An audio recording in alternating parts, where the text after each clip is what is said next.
Autre sujet, on revient un petit peu sur les PME, mais aussi sur la vie des gens.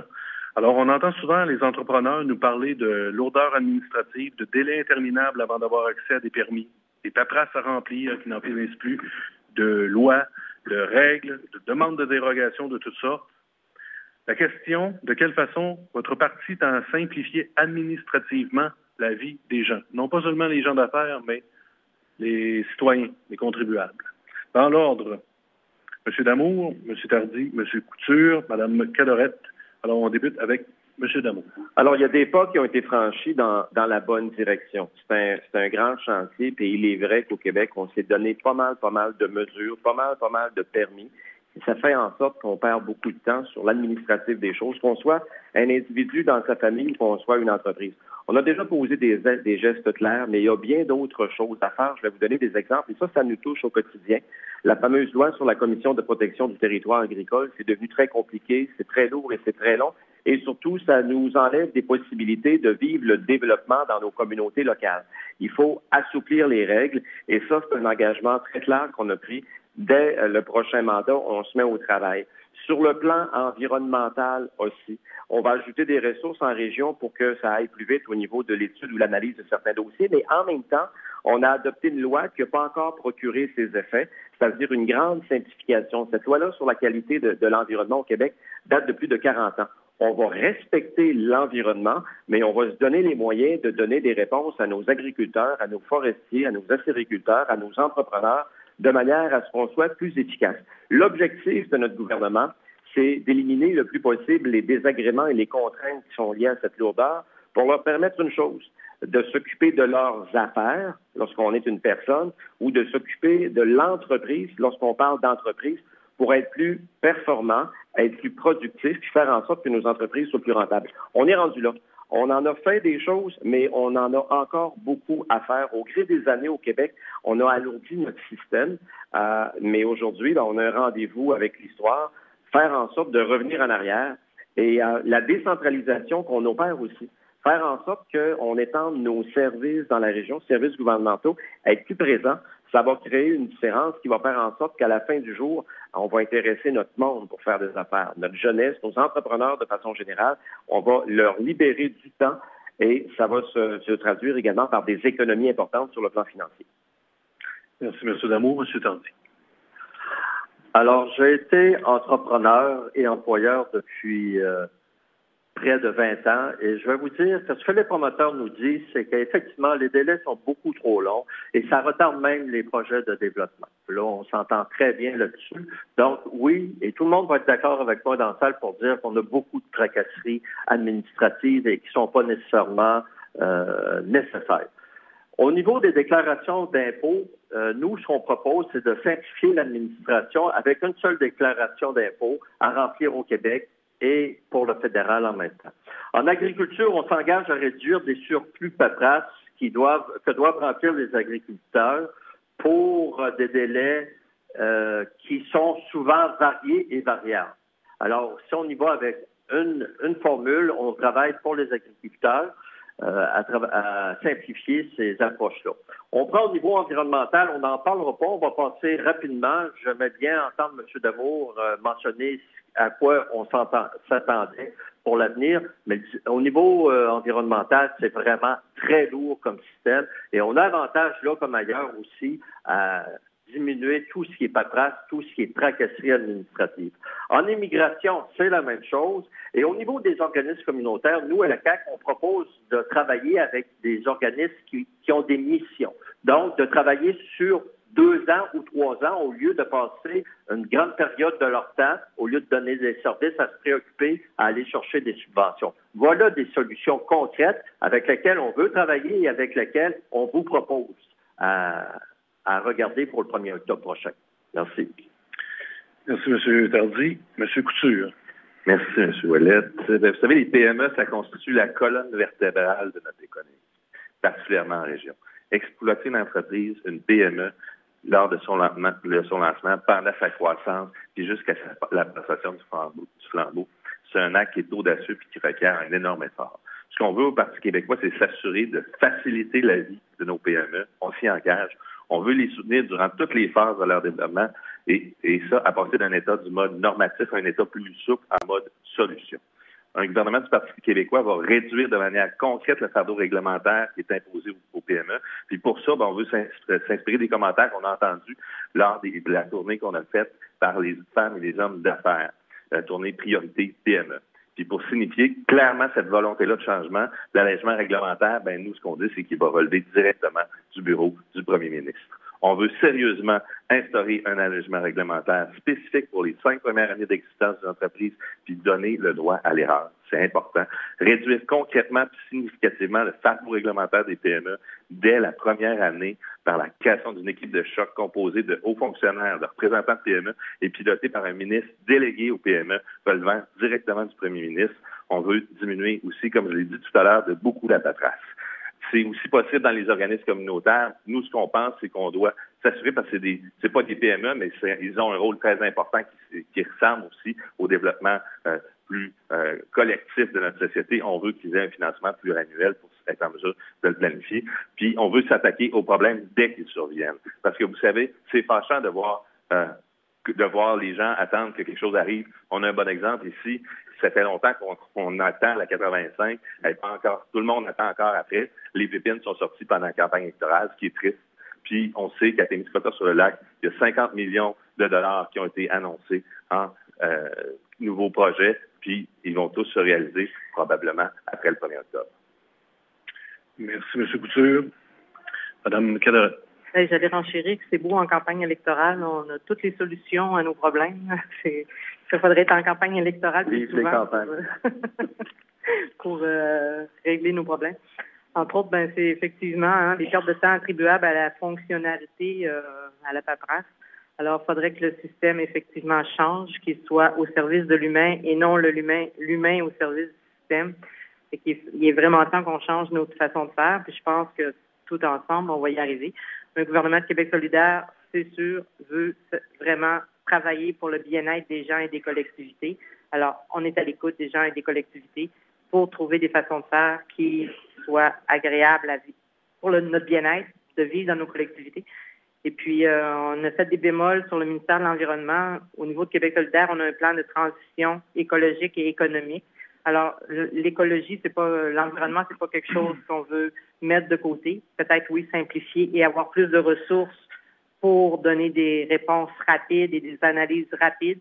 Mais l'environnement, on sait que les gens veulent qu'on en parle et Québec solidaire en parle, a déposé un plan de transition écologique et économique. C'est difficile en 2 minutes de vous résumer une plateforme électorale. Alors, j'ai un peu de misère, j'en bégaye un peu, mais je vous encourage à aller voir, soit sur Internet, la plateforme électorale complète de Québec solidaire, parce qu'il y a vraiment beaucoup de points qui touchent tout le bien-être de nos collectivités.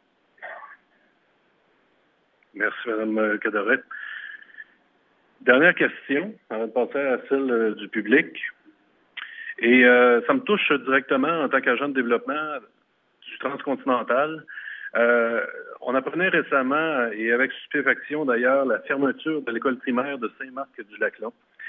Bien que des efforts importants ont été déployés dans les dernières années pour prévenir et repousser le plus loin possible cette situation, le constat est qu'aujourd'hui, Saint-Marc-du-Laclon n'a plus d'enfants dans sa cour d'école. Et il n'y a pas si longtemps, on réussissait à réouvrir l'épicerie du village. Et donc, on a avancé de quelques pas et on a reculé de plusieurs. Alors, question, et présentement, ce soir, le maire rencontrait les commissaires de la commission scolaire. On essaie de voir les aménagements possibles, de revenir en arrière, ça peut être compliqué aussi. Semble-t-il que ça serait une fermeture temporaire, mais on sait très bien que ça n'existe pas dans ce dossier-là. Alors, question, en deux temps. La première, comment pourriez-vous remédier à cette situation et éviter que d'autres écoles ferment leurs portes dans les années à venir? Et dans un deuxième temps, comment envisagez-vous de préserver la vitalité de nos villages au Témiscouata, et ce, malgré l'absence de services essentiels dans nos villages, écoles, services financiers, marchés d'alimentation, etc. Donc, voilà. Et pour ce qui est De l'ordre de réponse, on commence par M. Couture, ça sera suivi de M. Damour, Mme Cadorette et M. Tardy. Alors, M. Couture. Écoutez, c'est quelque chose d'immensément triste de savoir qu'un village risque de perdre son école. Je pense va falloir travailler en équipe, s'asseoir avec la commission scolaire, qui sont des gens qui font un travail fort important dans nos milieux. Je pense qu'ils possèdent beaucoup de ressources et il faut s'assurer de trouver une solution. Il y a des endroits, il y a d'autres écoles qui ont pu s'associer dans la commission scolaire voisine, entre autres, les deux villages ensemble pour être en mesure de garder une école ouverte. Je pense que je n'ai pas les détails, puis je ne veux pas parler à travers mon chapeau, mais je pense que la solution passe par la concertation avec le milieu, avec l'école, avec les enseignants, avec la commission scolaire. Ça, c'est important. Sur la vitalité, écoutez, je pourrais vous en parler longtemps. Je pense que ce qu'on souhaite, nous, c'est avoir une stratégie d'autonomie alimentaire, l'indépendance alimentaire. On a plein de potentiel ici qui n'est pas utilisé à 100%. Et on pense que l'idéal serait que l'on profite le plus possible de l'agriculture locale. C'est-à-dire, même le gouvernement pourrait être un bon exemple en s'assurant que la moitié des produits qu'ils mettent dans les assiettes de nos institutions publiques proviennent de l'agriculture locale. Ça, pour nous, c'est important de miser sur l'agriculture. C'est important aussi, puis j'en parlais en entrée de jeu, de parler de l'aménagement forestier. L'aménagement forestier, c'est l'avenir. Notre région, elle est très, très forestière. Un emploi sur 10 dépend directement de la forêt au Témiscouata. Je pense qu'il faut miser sur la culture de notre forêt. Puis aussi, quelque chose qui est important, c'est la sériculture. On pense qu'on serait en mesure d'augmenter le nombre d'entailles, tant en forêt privée qu'en forêt publique. Et ça pourrait permettre d'allonger la saison acéricole. Ça pourrait permettre aux travailleurs de travailler plus longtemps, puis une fois pour toutes, d'éviter de tomber dans le fameux et fâcheux trou noir. De combien par année vous voulez augmenter les entailles? Je pense que c'est des quotas qui existent, qui sont normés. Je pense que ce sera quelque chose qui pourra... Je peux répondre à ça. J'ai fait des recherches là-dessus, des analyses, et on pourrait se permettre au Bas-Saint-Laurent 1 million de plus d'entailles, mais en même temps, il faut avoir la préoccupation du marché, développer le marché international, mais on démonte Témiscouata là-dedans. Puis si on ne veut pas se faire d'amélioration par les États-Unis qui parlent de Nouveau-Brunswick, on doit le faire maintenant. Ça se fait déjà par la Fédération, puis moi je pense qu'on doit le faire maintenant, mais il y a 1 million d'entailles. Un potentiel, là, disons que sur un horizon de 4 ou 5 ans, on peut le faire avec un minimum d'ambition. On n'a pas de quota actuellement. Écoutez, si la Fédération développe bien son marché, la Fédération va augmenter les quotas. Là. Ça s'appelle la gestion de l'offre. Okay. On sait que chez vous, c'est pas très important, mais chez nous, ça l'est. Alors, la réponse, c'est non, il n'y a pas de quota actuellement. Moi, je vis dans l'industrie agricole, là, les quotas augmentent toujours en fonction de la demande. Si on génère du marché, parce que c'est ça, avoir de l'ambition, c'est de vendre du sirop d'érable à l'étranger, augmenter le volume de nos ventes, donc on va devoir augmenter le volume de notre production. C'est le système, c'est les fondements même de la gestion de l'offre au Québec. Et la gestion de l'offre permet aux producteurs qui sont dans la salle là, d'avoir un prix non seulement décent, mais d'avoir un bon prix pour qu'ils puissent continuer à développer. Poser la question, Monsieur Damour, j'ai tout compris ça. Ma question, c'est juste à savoir s'il y avait des permis, oui ou non. Tout le reste, je suis au courant, puis les gens dans la salle le savent. Merci beaucoup. Avec de l'ambition, on va augmenter le nombre de nos entailles. Alors, est-ce que c'était son temps qu'il a pris ou... Non, M. Bertrand a posé une question. À toute question, il y a une réponse. Oui, et moi, j'avais besoin d'une précision, et pour le bénéfice des spectateurs, M. Couture, vous me parlez de trou noir. Oui. Moi, quand j'entends parler de trou noir, ça me donne le goût d'aller chez Aster et de triper astronomie, mais expliquez aux gens, c'est quoi le trou noir? Le trou noir, en fait, c'est les gens qui travaillent souvent sur des emplois saisonniers.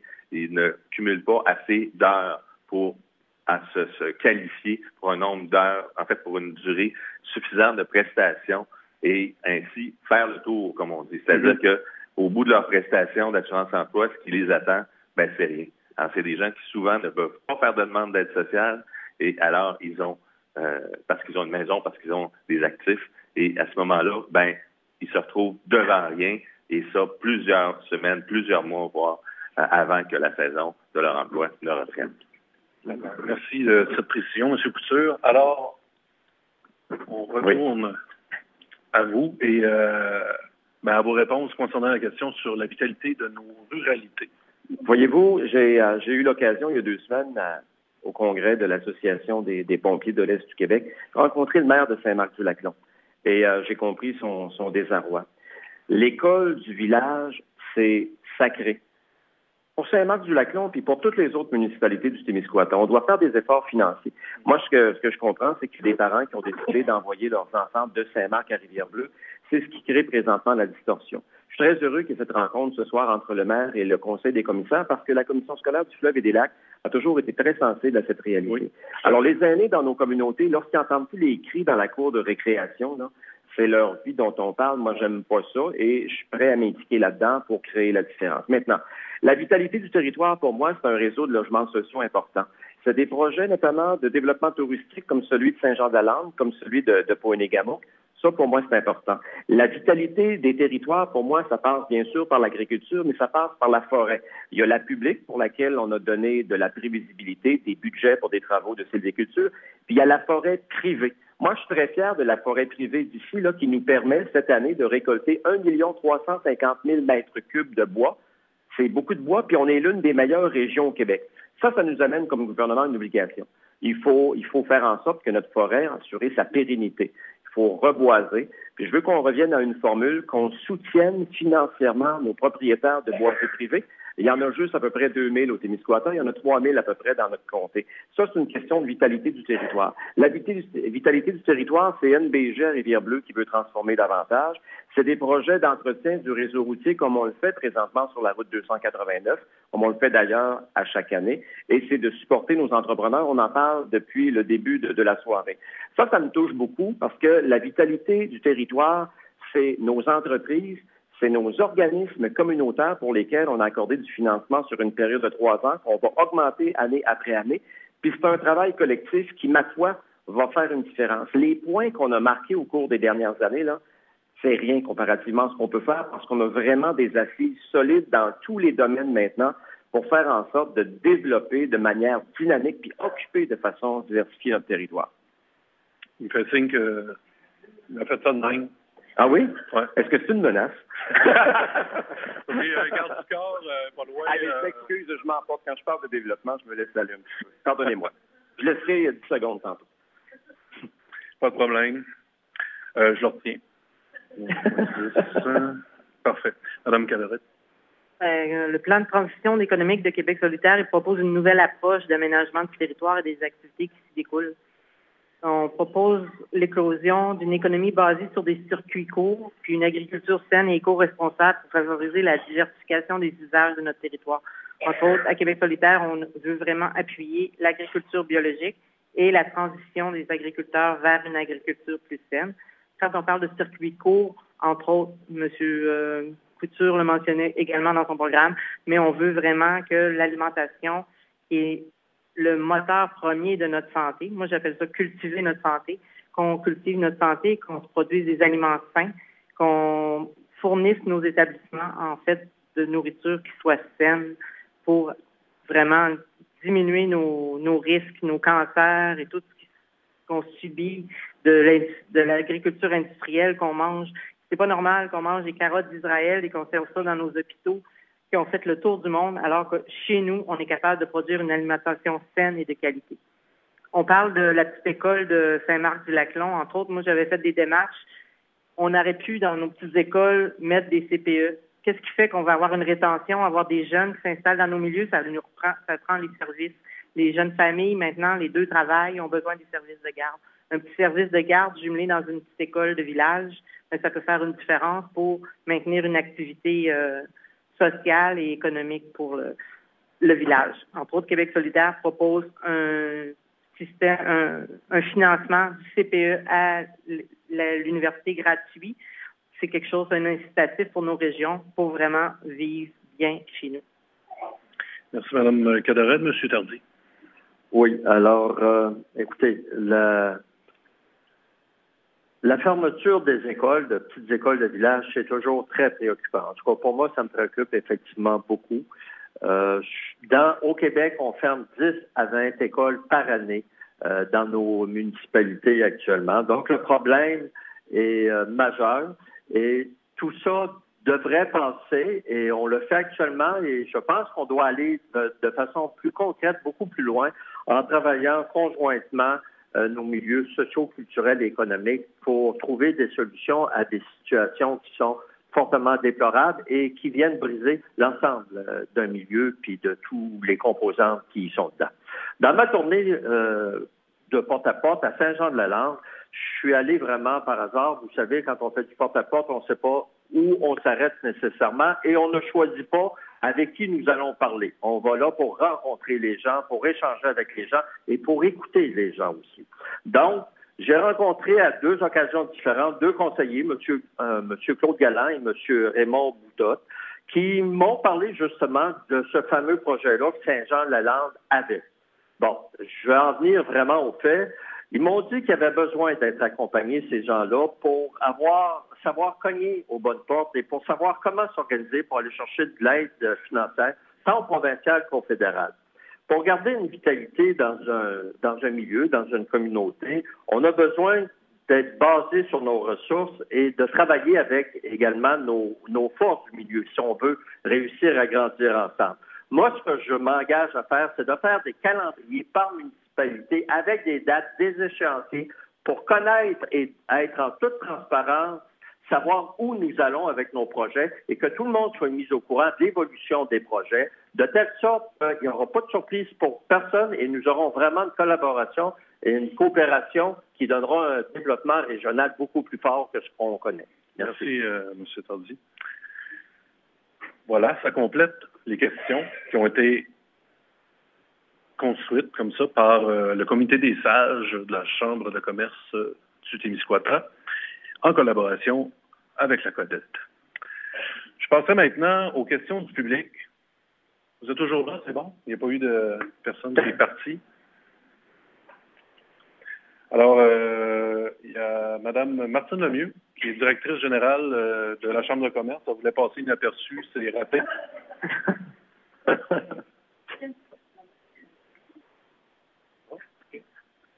Alors, donc, c'est pas tout le monde qui a participé à ça, évidemment.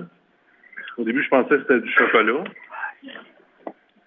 Alors, on m'a dit, parce que je voulais reprendre l'ordre de vos chaises, en fait, qui est l'ordre premier. Mais Mme Cadoret, paraît-il qu'il n'y a personne qui a mis une question pour vous dans la boîte. Alors, une question pour Mme Cadoret. Qui voudrait poser une question à Mme Cadoret? Est-ce qu'il y en a? Oui? Vous pouvez aller au micro, Mme Marie-Frédérique Ouellette. Donc, bonjour, Mme Guénon. J'aimerais savoir c'est quoi vos priorités en ce qui a trait à l'économie sociale, puis vraiment le développement du territoire ici au Témiscouata. Peux-tu me répéter? J'aimerais savoir quelles sont vos priorités en termes d'économie sociale, tout ce qui est économie sociale et conciliation, travail, études et famille. Si vous avez des points à nous discuter par rapport à vous personnellement et aussi les lignes directrices de Québec solidaire. C'est sûr qu'au niveau de Québec solidaire, l'économie sociale, c'est quelque chose qu'on favorise parce que les gens, beaucoup de personnes de l'équipe d'économie de Québec solidaire sont des personnes proches de l'économie sociale. Moi, personnellement, l'économie sociale, je trouve que c'est quelque chose qui est favorable pour une région comme la nôtre de se rassembler et de s'offrir des services au niveau de l'économie sociale, mais c'est pas juste des services, ça peut être dans le tourisme, ça peut être dans l'agriculture. Il y a beaucoup de possibilités au niveau de l'économie sociale pour offrir, combler les besoins. Tantôt, on parlait de la paperasse qui est difficile, la gestion fiscale. C'en est une forme qu'on pourrait avoir une entreprise d'économie sociale pour s'aider les petites PME à... Je comprends bien. Mais concrètement, que ce soit au niveau des coopératives ou bien l'ensemble des organismes en région qui a vraiment des difficultés présentement, est-ce que vous avez quelque chose de concret à présenter à ce niveau-là?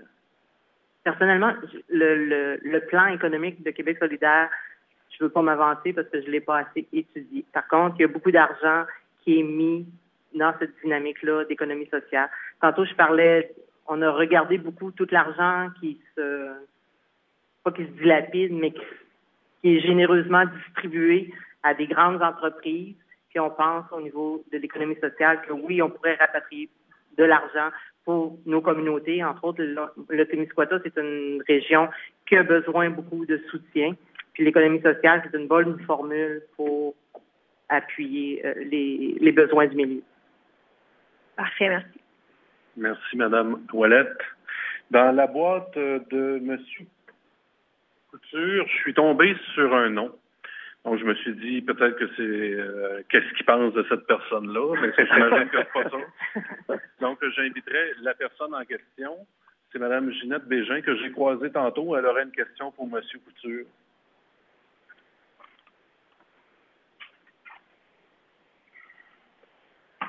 Bonjour. Bonjour. Monsieur Couture, ce que je vais poser comme question pour vous, contrairement à ce que probablement plusieurs personnes ne s'attendaient pas comme genre de question que je poserais, c'est parce que ça m'interpelle beaucoup du côté de votre allégeance au Parti québécois, etc. Dans ce que j'ai entendu ce soir, quand vous avez parlé d'immigration, parce que je n'irai pas du côté de la CAQ avec l'immigration, ils en ont mangé assez dur dernièrement. Au niveau de l'immigration, dans tous les propos que j'entends, mais je ne suis pas une assidue, jamais qu'on envisage une immigration du monde urbain vers le monde rural. On pense toujours à l'immigration, c'est cette notion de gens qui viennent de l'extérieur avec une certaine, soit instruction, une compétence particulière, idéalement une langue maîtrisée. À quelque part, l'immigration, c'est une drôle d'idée peut-être que j'ai, mais pourquoi qu'on ne l'étend jamais à dire peut-être qu'il y aurait lieu de revoir un peu une forme de migration même à l'intérieur même de notre population. Je pense entre autres à des programmes au niveau des soins de santé, des médecins, où ils bénéficient davantage ceux qui s'instruisent. Je me suis instruit, j'ai revenu ici. Mais je me dis que peut-être qu'il y a plusieurs qui se sont instruits, qui auraient un avantage à revenir dans la région, viendraient la dynamiser, cette région-là. Et à quelque part, on dirait que j'ai jamais entendu ce discours dire, mais la personne que j'ai instruite par mon système d'éducation, qui atteint des universités, est rarement interpellée à revenir en région parce que les gros salaires et tout ça. Mais au niveau d'une politique intégrée, avec des allègements au niveau fiscal sur son retour en région, son intérêt à l'intégrer, peut-être qu'il y aurait lieu pour nous, nos régions, qui se trouvent quand même à une certaine proximité des grands centres, qui présentent un milieu de vie extraordinaire, qu'on pourrait permettre la rétention plus facilement, puis réduire le besoin de main-d'œuvre des entreprises. Mais votre question? La question est, dans les programmes, dans le programme, entre autres, du PQ, parce que c'est particulièrement, je m'adresse à vous pour ça. J'ai mis mon nom dans d'autres boîtes, mais je vais vous faire d'autres questions. Au PQ, qui ont quand même une certaine vision plus vers la base, avez-vous déjà fait une pensée du côté de ce retour d'une migration, mais cette migration, c'est de Québec vers Québec, mais des grands centres où il y a lieu des pôles d'études vers les centres ruraux, les régions rurales, qui offrent une qualité de vie. Donc, est-ce que ce type de migration fait l'objet de votre réflexion occasionnellement dans votre ensemble? Bien, avant de répondre à votre question, je vais sortir du placard. Je suis natif de Québec et j'ai choisi de venir m'établir ici, au Bas-Saint-Laurent, quand, après mes études, j'avais pas de travail à Québec. Je suis venu m'établir, je suis venu ici pour un contrat de 5 semaines. Ça fait plus de 22 ans que je suis ici et je regrette pas du tout ma décision. Notre région, elle est magnifique. Puis quand je parle de la région ici, je parle pas de votre région. Cette région-là, c'est la mienne aujourd'hui. J'ai été président régional de la CSN, j'ai été président régional du Parti québécois et il n'y a pas personne qui ne peut pas dire aujourd'hui que je ne suis pas fier d'être Bas-Laurentien. En réponse, parce qu'il faut répondre, oui, on a dans notre programme 2 mesures fort importantes. Il y en a une, la première, c'est de s'assurer d'un crédit d'impôt pour les gens qui viendraient s'établir en région après leurs études postsecondaires, et ce, indépendamment de leur lieu d'origine, pas juste les retours en région. Puis aussi, ce qu'on souhaite, c'est s'assurer d'offrir des bourses aux étudiants des grands centres qui viendraient étudier, par exemple, au Collège à Rivière-du-Loup, ici, au Témis, ou encore à l'Université à Rimouski. Et ça, on pense qu'en offrant une bourse et que les gens vont découvrir la beauté, la grandeur et la qualité de vie de notre région, ben, ils risquent de tomber en amour avec la région, ils risquent de tomber en amour peut-être aussi avec quelqu'un, de s'établir, d'avoir une famille, puis de faire leur vie ici. Alors, nous, on mise là-dessus. Merci à M. Couture. Merci, Madame. Alors, il n'y a pas d'autres sorties de placard, j'espère. Ça m'a mis nerveux un peu. Alors... c'est pas trop indécent, toujours. Non, ça va. Donc, il y a un critère qui m'a peut-être échappé là, avec l'exercice des boîtes, dont j'ai encore un nom de personne. Et c'est une question qui serait dirigée vers M. Tardy, donc de la part de Francis Albert, qui serait dans l'auditoire.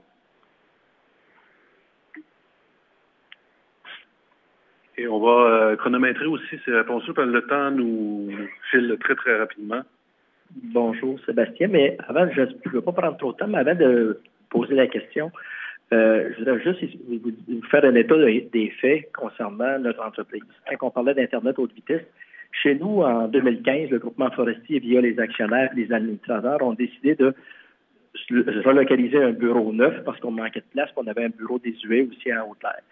Ça a été difficile de faire le choix via les administrateurs de rester à Haute-Lair pour toutes sortes de raisons. Par contre, le choix a été fait en disant, c'est pas vrai qu'on va déshabiller une municipalité comme Haute-Lair pour se relocaliser peut-être plus proche du central, exemple Notre-Dame, qui avait le chantier dans notre territoire.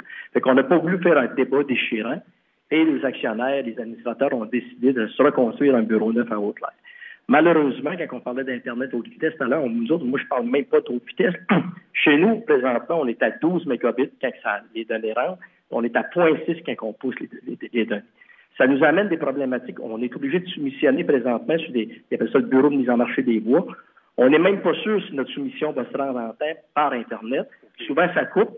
Là, on nous dit qu'on n'a pas reçu la soumission. Puis, excusez l'expression, c'est un calvaire. Je comprends que les politiciens nous disent que oui, ils vont régler le problème. Puis à ma grande surprise, j'ai su l'autre semaine que dans les municipalités, ils ont eu un programme d'aide avec les commissions scolaires, le monde municipal puis les bibliothèques municipales, puis ils ont réellement du réseau à 20 mégabits en output puis en input. Malheureusement, on ne peut pas se brancher là-dessus, paraît. Fait que, juste pour vous dire que l'Internet, c'est pas de la haute vitesse, 20 mégabits, mais on n'est même pas capable de l'avoir chez nous. Puis le fil, il passe à 300 pieds de la boîte de Bell est chez nous. Présentement, Bell nous offre une possibilité d'avoir Internet 20 mégabits, puis nous charge 1200 pièces par mois. Fait que pensez-vous qu'on est capable de se payer ça en entreprise? Premièrement, c'est illogique complètement. Mon fils est à Rimouski, il est au cégep, il paye du 65 mégabits, ça lui coûte 40 pièces par mois. Fait que, il y a quelque chose en quelque part qui ne marche pas dans notre système. Je ferme la parenthèse là-dessus, c'est pas ça ma question. OK? Mais c'est pour vous dire que ça ne marche pas. Il y a quelque chose, quand vous parlez d'intéresser les gens à en venir, moi, mon fils, quand il a sa tablette, il étudie en administration, en dessin, puis au niveau il y avait ça, technique de maintenance industrielle. Les logiciels demandent tous minimalement 40 à 50 mégabits pour se downloader. Donc, il ne viendra jamais travailler par chez nous. Comment vous voulez qu'il viendrait s'installer? C'est impensable. On disait, nos gars d'informatique chez nous, ils capotent, en tout cas, excusez l'expression, mais ça n'a pas de maudit sens. Je change cette parenthèse-là. La question est pour M. Tardy, mais j'aurais bien aimé la poser à tous les chefs de parti. Quand on parlait tout à l'heure de la forêt, au Bas-Saint-Laurent, c'est très important. Au Témiscouata, c'est plus qu'important. Chez nous, au groupement forestier, c'est plus de 70% des propriétaires qui sont engagés à l'aménagement. C'est des actionnaires qu'on appelle, mais on est un modèle coopératif. On a plus de 70% des propriétaires qui font partie du programme d'aménagement. La forêt au Témiscouata est 50% privée, 50% publique. Présentement, en 2014, on a une baisse de budget régionalement de 4 millions de dollars pour la région du Bas-Saint-Laurent. C'est une coupure qu'on a eue. On a eu une légère augmentation l'an passé, mais nous, présentement, on a fait des calculs, incluant la tordeuse des Bourgeons-d'Épinette, qui est plus dans la partie ouest du territoire, et les éclaircies commerciales de plantation pour soutenir l'aménagement. Il nous manque encore 2 millions de budget additionnel pour juste maintenir le rythme d'aménagement, pour soutenir la production forestière de la forêt privée. Mais pour M. Tardy, qu'est-ce que je vais vous poser comme question? C'est quel engagement que vous allez prendre, M. Tardy de la CAQ, pour au moins investir le 2 millions qui manque, puis s'assurer qu'on ait une pérennité, qu'on ne soit pas obligé de remonter sa colline parlementaire à tous les 2-3 ans pour encore débattre des budgets d'aménagement. Vous avez tout à fait raison concernant ça n'a pas de bon sens de remonter sur la colline à 3 fois qu'on a besoin de budget. Nous, on veut travailler de façon avec de la prévisibilité, justement, pour permettre d'établir des budgets beaucoup plus stables, puis aussi de la planification des travaux qui sont reliés à toute la planification de la coupe du bois puis à la sortie. Donc, quand on parle d'une planification sur 2 à 3 ans, c'est pour aller également au niveau de la prévisibilité et des coupes, mais et des budgets. La planification, vous comprendrez ce soir que je suis pas, puis je m'engagerai pas, puis je suis pas capable non plus, je le ferai pas pour parler au travers de mon chapeau, de vous dire, voici le coup de baguette magique, le 2 octobre, tout le monde a des lunettes roses, vous venez de trouver 2 millions de dollars. Non, on veut travailler sur de la prévisibilité, on veut travailler avec une meilleure planification et ce que vous revendiquez, je l'entends très bien, par exemple, je le comprends très bien. Et ce soir, moi, je peux m'engager comme candidat de travailler et de prendre position pour vous à aller chercher cet argent-là. Mais je ne peux pas anticiper la réponse sans même avoir été élu. Vous comprendrez qu'on va se rendre au 1er octobre et après, j'aimerais beaucoup travailler le dossier avec vous pour aller plus loin, effectivement.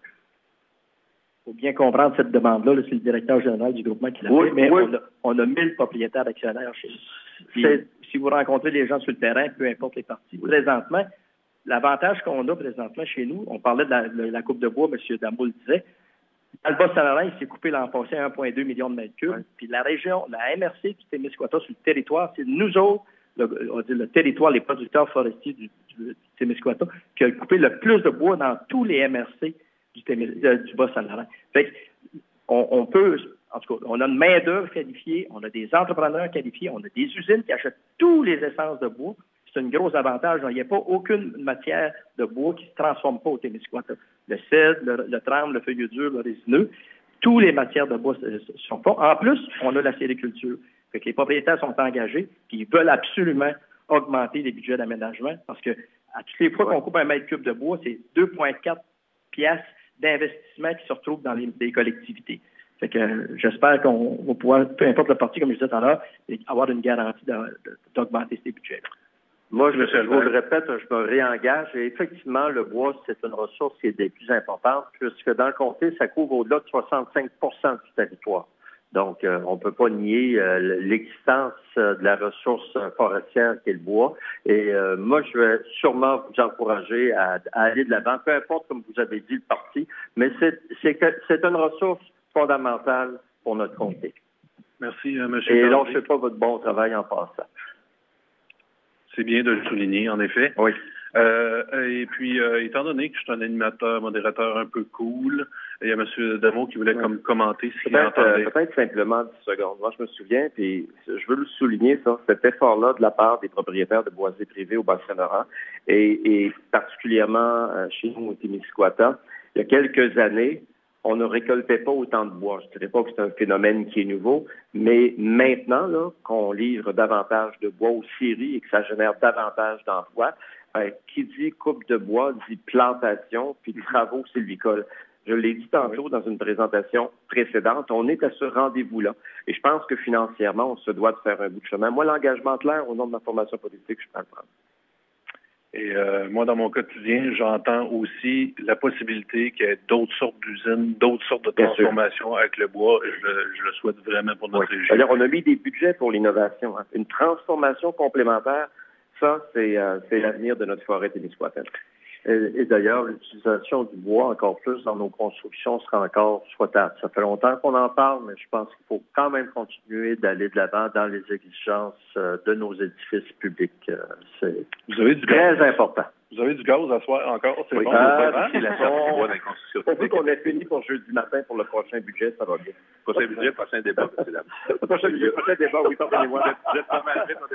Le défi est de terminer le jour où ça a commencé. Oh, du chum pas mal. Bientôt, on va voyager dans le même véhicule. Oui, ça s'en vient. Je le sens. Je m'inscris en faux là-dessus. Une auto électrique, c'est la plus...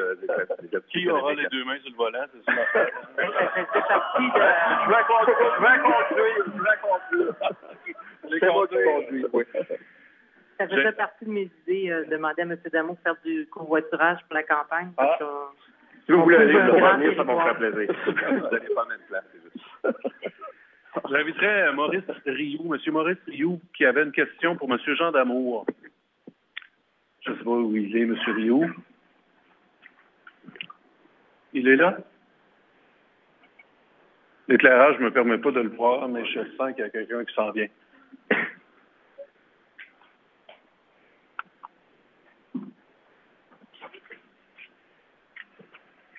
Donc, ça sera la dernière question du public. Bonjour, messieurs, madame. Je suis nouvellement revenu dans la région. Je suis venu au monde à Trois-Pistoles. Et puis, j'ai travaillé une bonne partie de ma vie sur la rive sud de Montréal, pour Cascade. Et puis, je suis revenu prendre ma retraite. Et puis, j'étais un petit peu déçu de voir que les salaires dont le monde, quand je travaille dans le bout ici, là, c'est dans un ridicule total. Là, on parle de 12, 13, 14, 15 $ de l'heure. Et puis, on ne pourra pas aller loin avec ça. Est-ce que, au moins, le fardeau fiscal va baisser éventuellement? Parce que ça n'a aucun sens. Bonne question. M. Damour. Le fardeau fiscal, vous l'avez sans doute remarqué au cours des dernières années, malgré qu'il soit encore élevé. Là, on va se le dire, puis on trouve tout le temps qu'on en paie trop, puis c'est normal, c'est humain. On a apporté des modifications à la baisse beaucoup. On a éliminé la taxe santé au Québec. On a baissé l'impôt des particuliers. On a baissé les taxes scolaires. Ce sont des faits. Alors, ce sont des avantages. Évidemment, on avait un défi financier lorsqu'on est arrivé au gouvernement en 2014, lorsqu'on est revenu après 18 mois du Parti québécois. On avait un défi. Puis, on s'était engagé à créer l'équilibre financier. Ça, on l'a fait depuis 3 exercices financiers au Québec. On a arrêté de s'endetter. Puis, non seulement on a arrêté de s'endetter, on a commencé à payer nos dettes. Le ministre des Finances, en avril dernier, a fait un chèque de 2 milliards de dollars. On a créé le Fonds des générations. Voilà, maintenant quelques années, on en est là. Et l'économie va bien. Et ce qu'on s'est engagé à faire, et la parole sera respectée, les surplus financiers qu'on a à notre disposition, il y a la moitié qui doit être appliquée sur la baisse des impôts au Québec, puis l'autre moitié doit aller à la dette. Alors ça, je pense que c'est important de maintenir cet équilibre-là. Et ce qui est prévu dans le prochain mandat, c'est de persévérer dans cette voie-là. Faire en sorte que les Québécois paient de moins en moins d'impôts, mais en même temps, les Québécois tiennent à leur panier de services, ce qui est aussi légitime. Moi, ce qui a toujours guidé ma vie en politique à tout niveau, que ce soit sur le plan environnemental ou à tout autre niveau d'intervention, c'est l'équilibre. L'équilibre entre ce qu'on paie et le service qu'on a, qu'on veut qu'il soit le meilleur. Moi, je veux des CPE pour notre monde chez nous. Je veux des soins de santé, on en a parlé beaucoup ce soir, je l'ai parlé sous l'angle des municipalités.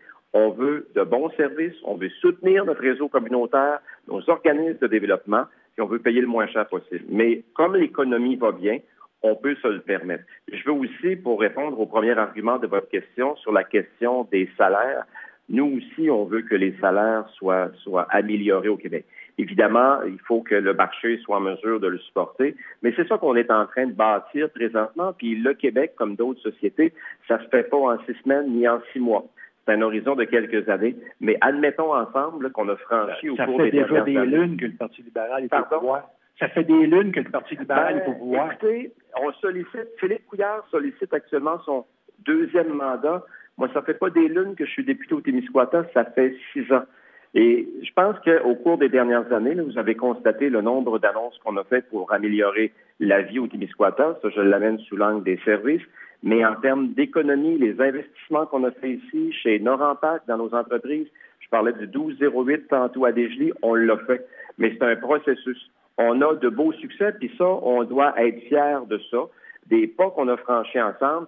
Puis dans notre programme électoral, à ce moment-ci, si vous avez sans doute pris le temps de le parcourir, on parle, vous et moi, le même langage. On veut payer moins d'impôts, on veut les meilleurs services qui soient, et on va y arriver. Alors, moi, je suis convaincu, je suis résolu, et je veux que ce comté, particulièrement notre Témiscouata, figure au rang des MRC les plus dynamiques et les plus prospères. La seule chose que je veux rapporter, c'est que ce que vous nous enlevez, exemple, 200 $ par année de taxes ou d'impôts là, par année à Québec. mais le fardeau fiscal est comme si ça serait transféré aux villes.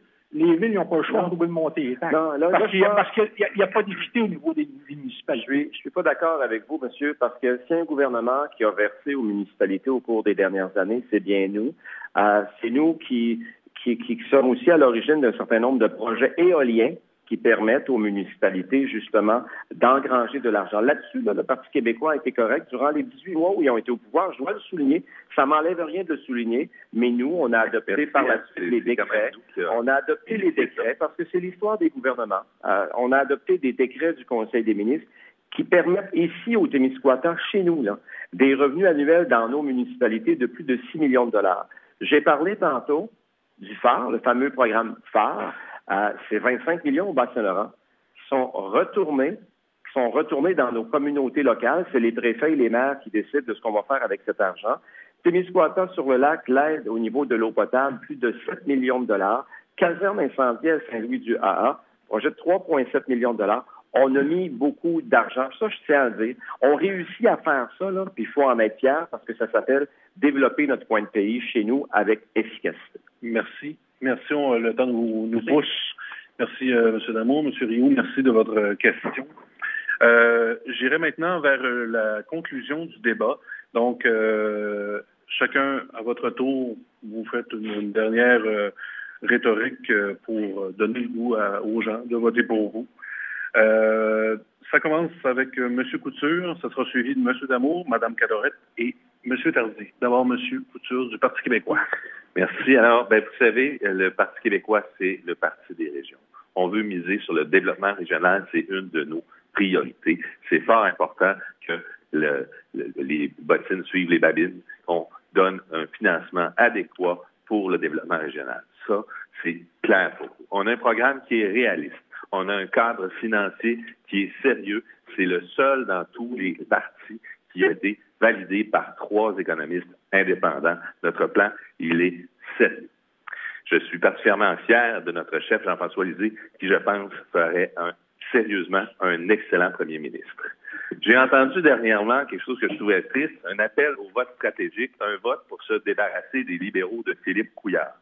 Aujourd'hui, il n'y a personne qui est en mesure de prédire comment va se terminer cette campagne électorale, donc le résultat de l'élection. Alors, moi, ce que je vous dis, c'est choisissez donc le candidat qui vous semble le plus crédible, le plus sérieux, le candidat qui va être le porte-parole du Témiscouata sur la colline parlementaire et non pas le porte-parole du gouvernement au Témiscouata. Merci, M. Couture. M. Damour. Historiquement, au cours des dernières années, ce n'est pas arrivé qu'on assiste au développement d'un si grand nombre de projets. On a multiplié les investissements ici, mais on a fait mieux que ça ensemble. On a réalisé des projets en tourisme, en acériculture. On a livré une bataille ensemble au cours des dernières années suite au dépôt du rapport Gagné et on a réussi ensemble. En agriculture, concernant la sécheresse, celle qu'on a vécue au cours des dernières semaines, on a travaillé ensemble de façon à alléger le fardeau de nos agriculteurs. On a développé l'industrie éolienne chez nous. On a travaillé ensemble sur la protection de la gestion de l'offre. On a travaillé aussi ensemble en matière de santé, en matière d'éducation. On a travaillé ensemble et obtenu de beaux et de grands résultats en matière de développement économique. Qui aurait pu croire, il y a quelques années seulement, que l'on toucherait au plein emploi?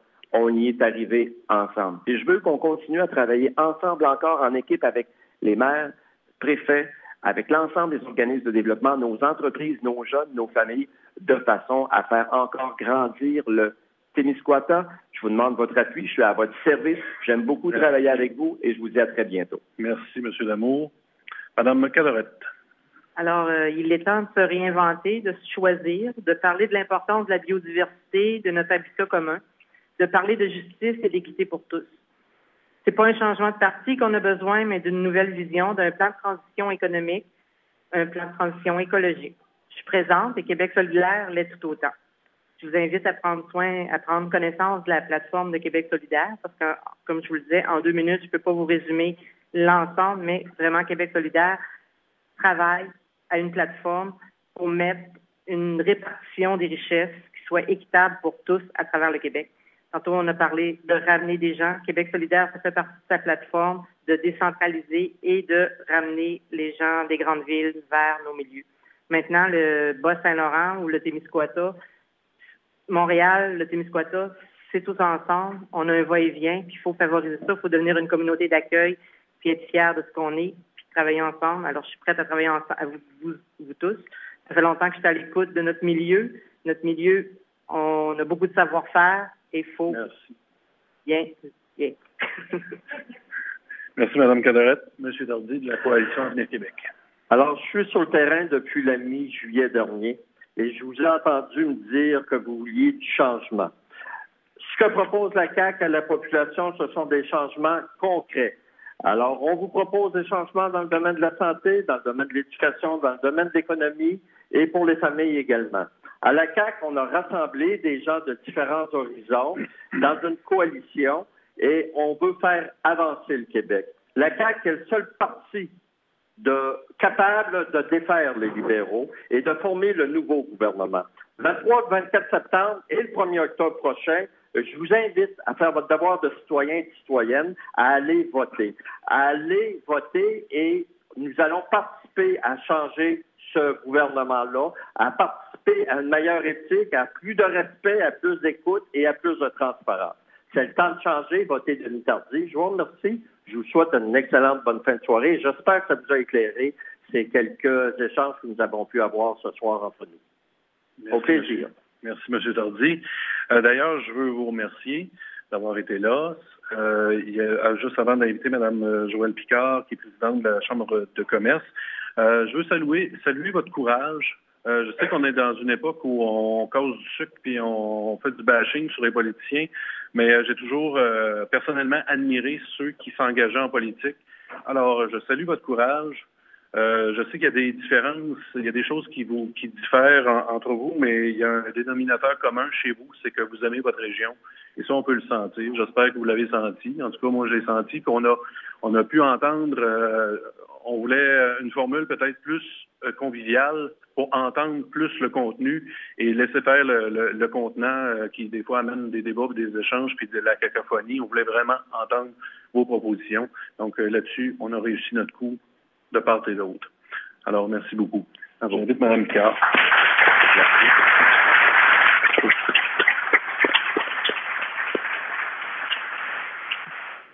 Mesdames, Messieurs, bonsoir. Au nom de la Chambre de commerce du Témiscouata et à mon nom personnel, je tiens à remercier les 4 candidats pour l'excellence de leur débat de ce soir. Le climat qui a régné tout au long de cette soirée s'est caractérisé par des échanges à la fois riches, ouverts et très intéressants. Il y a eu parfois un peu d'animation, somme toute naturelle, et il fut pour beaucoup dans la réussite de ce débat. J'ai senti chez l'ensemble des candidats une véritable volonté de relever les défis qui les attendent s'ils sont élus. La participation de ces 4 candidats de haut niveau nous ont permis, j'en suis convaincue, de se faire une meilleure idée lors du vote du 1er octobre prochain. Je voudrais aussi remercier tous les intervenants du débat de ce soir, soit M. Sébastien Ouellette, animateur modérateur, ainsi que M. Éric Morin, chronométreur, et M. Yvan Lavoie de la firme Raymond Chabot, Grande Thornton, qui a bien voulu faire le tirage au sort ainsi que la vérification tout au long du débat de ce soir. Je tiens également à vous remercier d'être venus participer en si grand nombre au débat de ce soir. Bonne fin de soirée à vous toutes et tous. Merci. Alors, merci beaucoup. Bon retour chez vous. Et puis, merci à Martine Lemieux qui a fait un travail colossal dans l'organisation de ce débat. Donc, une belle main d'applaudissements pour Martine Lemieux. Merci.